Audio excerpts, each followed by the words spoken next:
ಶುಭ ಸಂಜೆ ಪ್ರೀತಿಯ ವೀಕ್ಷಕರೆಲ್ಲರಿಗೂ ಮತ್ತೊಮ್ಮೆ ಹೊಸ ವರ್ಷದ ಶುಭಾಶಯಗಳು. ಇದೇ ಫೆಬ್ರವರಿ 12ನೇ ತಾರೀಕು ಗುರುಜಿಯವರ ಮಾರ್ಗದರ್ಶನದಲ್ಲಿ ವಿಶೇಷವಾಗಿರುವಂತಹ ಕುಬೇರ ಸಭೆ ಕಾರ್ಯಕ್ರಮ ಈ ಬಾರಿ 5 ದಿನ ನಡೀತಾ ಇದೆ. ನೀವು ಕೂಡ ಇದರಲ್ಲಿ ಪಾಲ್ಗೊಳ್ಬೇಕು, ಇದ್ರ ಬಗ್ಗೆ ಸಂಪೂರ್ಣವಾಗಿ ತಿಳ್ಕೊಳ್ಬೇಕು ಅಂತಂದ್ರೆ ಸ್ಕ್ರೀನ್ ಮೇಲೆ ಬರ್ತಿರುವಂತಹ ನಂಬರ್ಸ್ಗೆ ನೀವು ಕರೆಗಳನ್ನ ಮಾಡಬಹುದು. ನಿಮ್ಮ ಜೀವನದಲ್ಲಿ ಅನೇಕ ರೀತಿಯಾಗಿರುವಂತಹ ತೊಂದರೆಗಳು, ಕಷ್ಟಗಳು, ಈ ಜೀವನನೇ ಬೇಡ ಅಂತ ಅನಿಸ್ಬಿಟ್ಟಿದೆ ಅಂತಂದ್ರೆ ಖಂಡಿತವಾಗೂ ಚಿಂತೆ ಮಾಡಬೇಡಿ. ನಿಮ್ಮ ಬಳಿ ನಿಮ್ಮ ಮನೆಯಲ್ಲಿ ಅಕ್ಷಯ ವೃಕ್ಷ ಇತ್ತು ಅಂತಂದ್ರೆ ಆ ಎಲ್ಲ ಒಂದು ಸಮಸ್ಯೆಗಳಿಂದ ಕೂಡ ನೀವು ಹೊರಗಡೆ ಬರ್ತೀರಾ, ಜೀವನದಲ್ಲಿ ನೀವು ಒಳಿತನ್ನ ಕಾಣ್ತೀರಾ. ಇನ್ನು ಕಾರ್ಯಕ್ರಮದಲ್ಲಿ ನಮಗೆ ಅನೇಕ ವಿಚಾರಗಳ ಬಗ್ಗೆ ಮಾಹಿತಿ ಮಾರ್ಗದರ್ಶನ ನೀಡೋದಕ್ಕೆ ಕಾರ್ಯಕ್ರಮದಲ್ಲಿ ನಮ್ಮ ಜೊತೆ ಇದ್ದಾರೆ ಸ್ಪಿರಿಚುವಲ್ ಗುರು, ಆಧ್ಯಾತ್ಮಿಕ ಚಿಂತಕರು ಡಾಕ್ಟರ್ ವಿಷ್ಣುದತ್ತ ಗುರುಜಿಯವರು. ಬನ್ನಿ ಗುರುಗಳನ್ನ ಕಾರ್ಯಕ್ರಮಕ್ಕೆ ವೆಲ್ಕಮ್ ಮಾಡೋಣ. ನಮಸ್ತೆ, ಕಾರ್ಯಕ್ರಮಕ್ಕೆ ಭಕ್ತಿಯ ಸ್ವಾಗತ. ಗುರುಗಳೇ, ತುಂಬಾ ಜನದ ಕಂಪ್ಲೇಂಟ್ಸ್ ಏನು ಅಂತಂದ್ರೆ ನಾವು ಏನು ಮಾಡಿದ್ರು ಸಕ್ಸಸ್ ಅನ್ನುವಂಥದ್ದು ಕಾಣೋದೇ ಇಲ್ಲ. ಯಾಕೆ ಹಿಂಗಾಗತ್ತೆ, ನಮಗೆ ಈ ತರ ಆಗ್ಬೇಕಾ, ಅಥವಾ ನಮ್ಗೇನಾದ್ರೂ ದರಿದ್ರ ಅನ್ನುವಂಥದ್ದು ಇದೆಯಾ, ಅದು ಹೋಗೋದೇ ಇಲ್ವಾ, ಈ ಹಂತಕ್ಕೆ ಕೂಡ ಬೇಜಾರು ಮಾಡ್ಕೊಂಡ್ಬಿಟ್ಟಿರ್ತಾರೆ ಅಂತ ಹೇಳ್ಬೋದು. ಈ ಹೊಸ ವರ್ಷದಲ್ಲಿ ಸಕ್ಸಸ್ ಕಾಣಬೇಕು ಅಥವಾ ಇರುವಂಥ ಒಂದು ಬ್ಯಾಡ್ ಟೈಮ್ ಎಲ್ಲ ಅಥವಾ ಏನು ನೆಗೆಟಿವ್ ಎಲ್ಲ ಹೋಗಬೇಕು ಅಂತಂದರೆ ಏನು ಮಾಡಬೇಕಾಗುತ್ತೆ ಗುರುಗಳೇ, ತಿಳಿಸ್ಕೊಡಿ. ಓಂ ವಿಶ್ವಸ್ಮೈ ನಮಃ. ಪ್ರೀತಿಯ ಬಂಧುಗಳೇ, ಈ ಪದ ನಾನು ಕೇಳಿದ್ದೇನೆ. ಯಾಕೋ ದರಿದ್ರತನ ನಮ್ಮನ್ನು ಬಿಟ್ಟು ಹೋಗ್ತಾ ಇಲ್ಲ. ಈ ದಾರಿದ್ರ್ಯ ಅನ್ನೋ ಪದವನ್ನು ಹೆಚ್ಚಿಗೆ ಬಳಸ್ತಿದ್ದರೆ ಅದನ್ನು ಸ್ಟಾಪ್ ಮಾಡಿ, ಇವತ್ತೇ ಸ್ಟಾಪ್ ಮಾಡಿ. ಅದನ್ನು ಸ್ಟಾಪ್ ಮಾಡಬೇಕಾದ್ರೆ ಹೇಗೆ ಅಂತಂದರೆ, ಯಾವ ದಾರಿದ್ರ್ಯಗಳಿದೆಯೋ ಗೊತ್ತಿಲ್ಲ. ಊಟ ಮಾಡೋದ್ರಲ್ಲೂ ಕೂಡ ವೇದಾಂತವಿದೆ, ಸಿದ್ಧಾಂತವಿದೆ. ಅಲ್ಲೂ ಕೂಡ ಪಾವಿತ್ರ್ಯತೆ ಬಹಳ ಅಡುಗೆ ಮಾಡೋದ್ರಿಂದ ಇದೆ. ನೀವು ಮನೇಲಿ ನಡ್ಕೊಳ್ಳೋ ವಿಧಿವಿಧಾನಗಳಿಂದ ಇದೆ. ಮನೆಯಿಂದ ಹೊರಗಡೆನೇ ನಿಮ್ಮ ಮನೆ ಒಳಗೆ ಹಣ ಬರೋದು. ಬೇರೆ ಇನ್ಯಾವ ದಾರಿ ಇದ್ರೆ ನಾನು ತೋರಿಸಿ. ನಿಮ್ಮ ಮನೆ ಮೇನ್ ಡೋರ್, ನೀವು ಎಲ್ಲಿ ಕೆಲಸ ಮಾಡ್ತೀರೋ ಅಲ್ಲಿ ಸಕ್ಸಸ್ ಆಗಿ ಆ ಸಕ್ಸಸ್ಸಿಂದ ಆ ಮನೆ ಒಳಗಡೆ ಹಣ ಪ್ರವೇಶವಾಗಬೇಕು.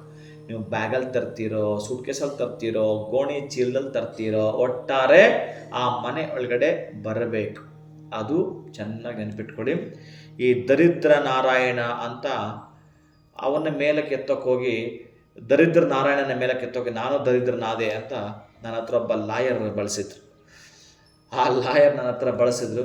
ಬಹುಶಃ ಅದು ಬಹಳ ಪೇಯ್ನ್ ಆಗುವಂಥದ್ದು. ಆ ಸ್ಟೋರಿ ಹೇಳಿದಾಗ ಬಹಳ ದುಃಖ ಆಗುತ್ತೆ, ನೋವಾಗುತ್ತೆ. ನಾನು ಅದನ್ನು ಹೇಳಲಿಕ್ಕೂ ಹೋಗಲ್ಲ. ಆ ಪದವನ್ನು ಬಳಸಿದ್ದಕ್ಕಾಗಿ ಈಗ ಜ್ಞಾಪಕ ಬಂದು ಮಾತಾಡ್ತಿದ್ದೇನೆ ನಾನು. ಅಂತಹ ದಾರಿದ್ರ್ಯ ನಿಮಗೆ ಯಾವುದೋ ಗೊತ್ತಿಲ್ಲಪ್ಪ. ಒಟ್ಟು ನಿಮ್ಮ ಕುಟುಂಬದ ಯಾವ ಸದಸ್ಯರಿಂದಲೋ, ನಿಮ್ಮ ಪ್ರಾರಬ್ಧ ಕರ್ಮದಿಂದಲೋ, ನೀವು ಮಾಡ್ತಾ ಇರ್ತಕ್ಕಂಥ ಕೃತ್ಯ ಪಾಪ ಕೃತ್ಯಗಳಿಂದಲೋ ಒಟ್ಟಾರೆ ದಾರಿದ್ರ್ಯ ಆವರಿಸಿದೆ. ಅಂತಹ ದಾರಿದ್ರ್ಯವನ್ನು ಹೋಗಲಾಡಿಸ್ತಾ ಶ್ರೀಮಂತಿಕೆ ದಿನಗಳನ್ನು ವೆಲ್ಕಮ್ ಮಾಡಬೇಕು ಅನ್ನೋದೇ ನಿಮ್ಮ ಈ ಹೊಸ ವರ್ಷದಲ್ಲಿ. ಅಂದರೆ ಏನು ನೀವು ಹೊಸದಾಗಿ ಪ್ಲ್ಯಾನ್ ಮಾಡ್ತೀರಾ ಅಂತಲ್ಲ, ಸಕ್ಸಸ್ ಆಗಲೇಬೇಕು ಅಂತಂದರೆ 4 ಕಲ್ಲನ್ನು ಚಿಕ್ಕದು 4 ಕಲ್ಲನ್ನು ಆಯ್ಕೆ ಮಾಡ್ಕೋಬೇಕು.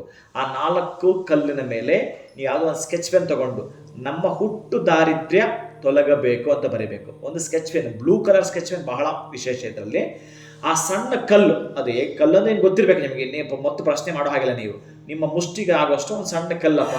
ಆ ಕಲ್ಲು ಮೇಲೆ ತಗೊಂಡು ತೊಳೆದು ಬಿಟ್ಟು ನಮ್ಮ ಹುಟ್ಟು ದಾರಿದ್ರ್ಯ ತೊಲಗಬೇಕು, ನಮ್ಮ ಹುಟ್ಟು ದಾರಿದ್ರ್ಯ ತೊಲಗಬೇಕು.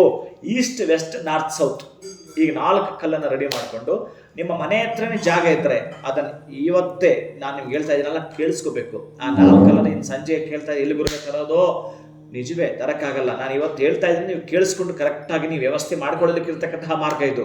ಅದರಲ್ಲೂ ಕೂಡ ಈ ಒಂದು ಮಾರ್ಗಶಿರ ಮಾಸ ಇದೆಯಲ್ಲ, ನದಿ ಸ್ನಾನ ಮಾಡಿಯೇ ತೀರಬೇಕಂತೆ. ಸರ್ವಿಸ್ ಆಗ್ತೀರಿ ನೀವು ಒಂದ್ಸಲ ನದಿ ಸ್ನಾನ ಮಾಡಿ ವರ್ಷಕ್ಕೆ ಒಂದು ಬಾರಿ ನಿಮ್ಮ ಲೈಸೆನ್ಸ್ ರಿನ್ಯೂ ಬೇಕಾದರೆ ಯಾವ ರೀತಿ ಇರುತ್ತೋ ಹಾಗೇನೆ ನೀವು ಅಂತಹ ಪೂಜೆ ಮಾಡೋದು ಕೂಡ ಸಾಧ್ಯ ಇಲ್ಲ ಅದನ್ನು ಮಾಡಲಿಕ್ಕೆ. ಅಂತಹ 4 ಕಲ್ಲುಗಳ ಮೇಲೆ ಬರೆದು ಬಿಟ್ಟು ಒಳಗಡೆ ಮಣ್ಣಾಕಿ ಮುಚ್ಚಿಬಿಡಿ. ಎಲ್ಲಾದರೂ ಸರಿ, ಅದು ನಿಮ್ಮ ಪ್ಲೇಸ್ ಆದರೆ, ನಿಮ್ಮದೇ ಮನೆ ಅಕ್ಕಪಕ್ಕ ಜಾಗ ಇದ್ರೆ ಅಲ್ಲಾದ್ರೂ ಊತು ಬಿಡಿ, ಅಥವಾ ಬೇರೆ ಯಾವುದಾದ್ರು ನಿರ್ಜನ ಪ್ರದೇಶದಲ್ಲಿ ಇದನ್ನು ಊತು ಬಿಡಿ. ಯಾವತ್ತಾದರೂ ಸರಿನೇ. ಇವತ್ತು ಇದನ್ನು ಕೇಳಿಸ್ಕೊಂಡಿದ್ರೆ ಅಂತಂದರೆ ನಿಮಗೆ ಈ ಮಾರ್ಗಶಿರ ಮಾಸ ಏನು ಸಮಯ ಇದೆಯೋ ಅಲ್ಲಿ ತನಕ ಕೂಡ ಇದನ್ನು ಮಾಡಿಕೊಳ್ತಾ ಬನ್ನಿ. ಯಾವತ್ತು ಇದನ್ನು ಮಾಡ್ತೀರೋ, ಒಟ್ಟಾರೆ ಮಾರ್ಗಶಿರ ಮಾಸದಲ್ಲೇ ಮಾಡಬೇಕಂದ್ರೆ ಮಾಸಾನ ಮಾರ್ಗಶೀರ್ಷಾನಂ ಅಂತ ಏನು ಹೇಳ್ತಾರೋ. ಮಾರ್ಗ ಅಂತಂದ್ರೆ ಏನು, ಮಾರ್ಗಶಿರ ಅಂತಂದ್ರೆ ಎಂಥದ್ದು, ಮಾರ್ಗ ಅಂದ್ರೆ ದಾರಿ, ಶಿರ ಅಂತಂದ್ರೆ ತಲೆ. ನೀವು ನಾನು ತೋರಿಸಿದ ದಾರಿಯಲ್ಲಿ ಹೋಗ್ತೀನಿ ಅಂತಂದ್ರೆ ಆ ಕಡೆ ತಲೆ ಆಗ್ತೀನಿ ಅಂದ್ರೆ ಉದ್ಧಾರ ಆಗ್ತೀರಿ. ಇಷ್ಟೇ ಮಾರ್ಗಶಿರ ಮಾಸ. ಅಂಥದಕ್ಕೆ ಈ 4 ಕೂಡ ದರಿದ್ರವನ್ನು ತೊಳೆದಾಕಿ ಧನವಂತರಾಗಿ, ಅಂದ್ರೆ ದರಿದ್ರವನ್ನ ತೊಳೆದು ಧನವಂತರಾಗಲು ಈ ರೆಮಿಡಿ ಬರೆದಿಟ್ಕೋಬೇಕು ನೀವು. ಅದಕ್ಕಾಗಿ ಇದನ್ನು ಮಾಡಿದ ದಿವಸ ನಿಮ್ಮ ಮನೆಗೆ ಬಹಳ ಪ್ರಮುಖವಾಗಿರ್ತಕ್ಕಂಥದ್ದು, ಬಹಳ ಬಹಳ ಬಹಳ ಪ್ರಮುಖವಾಗಿರ್ತಕ್ಕಂಥದ್ದು. ಈ ಸಣ್ಣದಾಗಿರ್ತಕ್ಕಂತಹದ್ದು, ತೀರಾ ಸಣ್ಣದಾಗಿರ್ತಕ್ಕಂತಹದ್ದು ರೌಂಡ್ ಇರಬಾರ್ದು, ಅದು ರೌಂಡ್ ಇರಬಾರ್ದು, ಚತುರಶ್ರಾಕಾರದಲ್ಲಿ ಇರಬೇಕು. ಚತುರಶ್ರಾಕಾರದಲ್ಲಿರ್ತಕ್ಕಂತಹದ್ದು ಏನು ಪದಾರ್ಥ ಅದು? ನೀವು ಎಲ್ಲಾದರೂ ಈ ಎಂತಹದ್ದು ಒಂದು ಕರ್ಪೂರ ತೆಗೆದುಕೊಳ್ಳಿಪ್ಪ, ನಿಮ್ಗೇನು ಆಗಿಲ್ಲ ಅಂದರೆ ಚತುರಶ್ರಾಕಾರ ಇರಬೇಕದು, ಆ ಬಿಲ್ಲೆ ಅಂತ ಬರುತ್ತೆ ಅದು, ಆ ಚತುರಶ್ರಾಕಾರದ ಕರ್ಪೂರ. ಯಾಕಂದರೆ ಇದು ಬೆಳ್ಳಿದು ಸಿಕ್ಕಿದ್ರೆ ಬಹಳ ಉತ್ತಮ, ನಿಮಗೆ ಲಾಕರ್ ಇಟ್ಕೋಬೋದು. ಯಾಕಂದರೆ ನಿಮಗೆ ಟೈಮು ಇಲ್ಲ ಹೆಚ್ಚು ಕೇಳಲಿಕ್ಕೆ. ಆ ಚತುರಶ್ರಾಕಾರದ ಕರ್ಪೂರದ ಬಿಲ್ಲೆ ತಂದು ಅದನ್ನು ದೇವರ ಮನೆ ಇಟ್ಟು ಇವತ್ತು ಗಂಧ ಆದ ಮೇಲೆ ಹಾಕಿಯಪ್ಪ. ಗಂಧ ಆದ ಮೇಲೆ ಒಂದು 11 ಬಾರಿ ಹಾಕಪ್ಪ. ಓಂ ಮಹಾಲಕ್ಷ್ಮೀ ನಮಃ, ಓಂ ಮಹಾಲಕ್ಷ್ಮೀ ನಮಃ, ಓಂ ಮಹಾಲಕ್ಷ್ಮೀ ನಮಃ. ಕರ್ಪೂರದ ಮೇಲೆ ಗಂಧವನ್ನು ಹಾಕಿರ್ತಕ್ಕಂತಹ ನೀವು ಆ ಹಣೆಗೆ ಅವತ್ತು ಇಟ್ಕೊಳ್ಳಪ್ಪ. ದಾರಿದ್ರ್ಯವನ್ನ ಸುಟ್ಟು ಹಾಕದಾಗೆ, ಧನವನ್ನ ನೀವು ಪಡ್ಕೊಂಡಾಗೆ. ಶಿವಂಭೂಯ ಒಳಿತಾಗಲಿ. ಖಂಡಿತವಾಗ್ಲೂ ಗುರುಗಳೇ, ಎಲ್ಲೋ ಒಂದು ಕಡೆ ದಾರಿದ್ರ್ಯ ಅನ್ನೋ ಪದವನ್ನ ಬಳಸಬಾರ್ದು. ಅದೇ ಈ ತರ ತೊಂದರೆ ಆಗ್ತಾ ಇದೆ, ಸಮಸ್ಯೆ ಆಗ್ತಾ ಇದೆ ಅಂತಂದ್ರೆ ಅದನ್ನ ಹೋಗಲಾಡಿಸ್ಬೇಕು ಅಂತಂದ್ರೆ ಯಾವ ಒಂದು ರೆಮಿಡಿಯನ್ನ ನಾವು ಫಾಲೋ ಮಾಡಬೇಕಾಗುತ್ತೆ ಅಂತ ವೀಕ್ಷಕರಿಗೆ ಹೊಸ ವರ್ಷದ ದಿವಸ ತಿಳಿಸ್ಕೊಟ್ಟಿದ್ದೀರಾ. ಬಹಳ ಧನ್ಯವಾದಗಳು ಗುರುಗಳೇ, ತಮಗೆ ನಮಸ್ಕಾರ. ಹರೇ ಶ್ರೀನಿವಾಸ. ನಿಮಗೂ ಕೂಡ ಇದೇ ರೀತಿ ಸಮಸ್ಯೆ ಆಗ್ತಾ ಇದೆ, ಲೈಫಲ್ಲಿ ಸಾಕಷ್ಟು ಸಕ್ಸಸ್ನ ನೋಡೋದಕ್ಕೆ ಟ್ರೈ ಮಾಡಿದ್ವಿ, ಆದರೂ ಆಗ್ತಾ ಇರಲಿಲ್ಲ ಅಂತಂದರೆ ಈಗಷ್ಟೇ ಗುರುಗಳು ತಿಳಿಸಿರುವಂಥ ಈ ರೆಮಿಡಿನ ಕರೆಕ್ಟಾಗಿ ಕೇಳಿಸ್ಕೊಂಡು ಫಾಲೋ ಮಾಡಿದ್ರೆ ನಿಮ್ಮ ಜೀವನದಲ್ಲಿ ಆಗ್ತಾ ಇರುವಂಥ ದಾರಿದ್ರ್ಯಗಳಿಂದ, ಸಮಸ್ಯೆಗಳಿಂದ ಹೊರಗಡೆ ಬರೋದಕ್ಕೆ ನಿಮಗೆ ಸಹಾಯ ಆಗುತ್ತೆ. ಮತ್ತೊಮ್ಮೆ ಕಾರ್ಯಕ್ರಮ ವೀಕ್ಷಿಸ್ತಾ ಇರೋ ಸಮಸ್ತ ವೀಕ್ಷಕರಿಗೂ ಕೂಡ ಹೊಸ ವರ್ಷದ ಶುಭಾಶಯಗಳು. ನಮಸ್ಕಾರ.